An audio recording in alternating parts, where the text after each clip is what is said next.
Exactly. And so what we did is we have another member of our fantasy football weather guys team, Nick Schiraldi, who's not with us today, but he's a lot behind the scenes. He's the behind the scene guy. He does a lot of our statistical analysis, looking at numbers, figuring out what is the impact due to weather. So we're going to show you a graph here.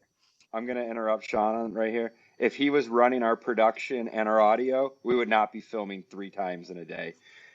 I've already exaggerated too much. It was okay, Sean, go ahead. What we got here? Yeah, no, Nick is amazing. We really appreciate all the work he's doing. And this is just one of the things that we're coming across. Now we are going to be hopefully building out a user interface where you'll be able to look at maps and numbers like this eventually in somewhere in the future. But we have some prototypes we're developing, and what we wanted to forecast for this particular game is, okay, let's see how QBs are affected by wind at Buffalo Bills Stadium. So what we did is we pulled all wind events, so 17 or greater. We picked all games at Buffalo that have had 17-mile-an-hour winds or greater, and there was about 45 games that we were able to pull. All right, and so what we're looking at here, this may look like a bar chart or kind of like a line graph. We call this a frequency or density distribution chart. And essentially, the height of the bars tell us that something is happening more frequently. So the higher the bar, the more frequent it is or more frequently it's happening. So we want to know, hey, what is the fantasy relationship? So what we plotted was fantasy points for quarterbacks on our x-axis. So Colin's pointing that out there. And then on the y-axis is our frequency, how often something happens. And the real take-home message here is that the more bars you have on the right side of the graph, that means the better the QBs are doing. The more bars you have and the higher the bars are on the left side of the graph, the worse the QB is doing because you get less fantasy points. And the big thing here is a lot of blues, we see a lot of orange. And what orange is our dome reference. And that is all games that have been played in a dome. And Mike, why do we care about dome games? Well, there's no weather happening in dome games, guys. It's all controlled environment. Yeah, there's no rain, there's no wind. It's a perfect temperature.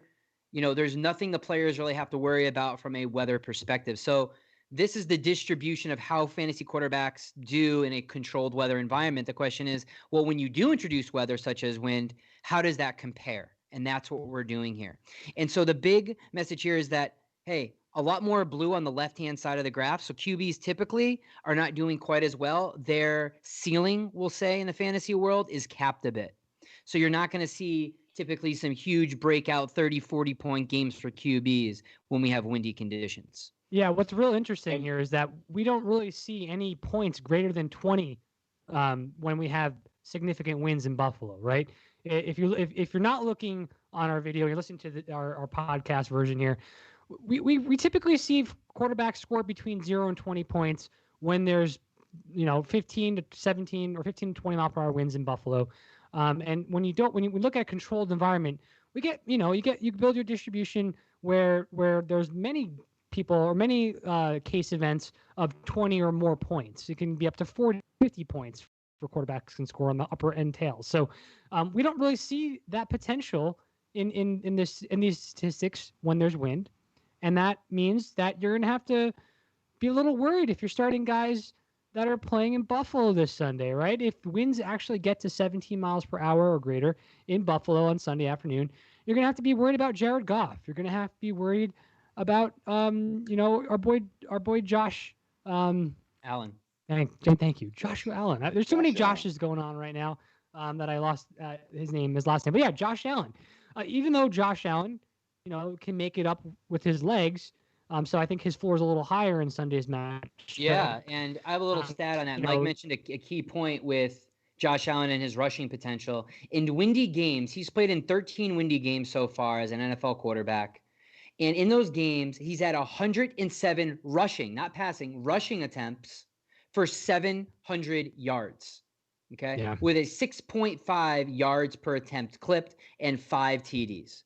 So what that's telling us is, hey, Josh Allen can come in clutch here. If he's not able to launch that ball downfield, maybe the game script is a little bit more running and getting him open downfield a little bit to run to make up those fantasy points. Maybe he doesn't get through the air through running.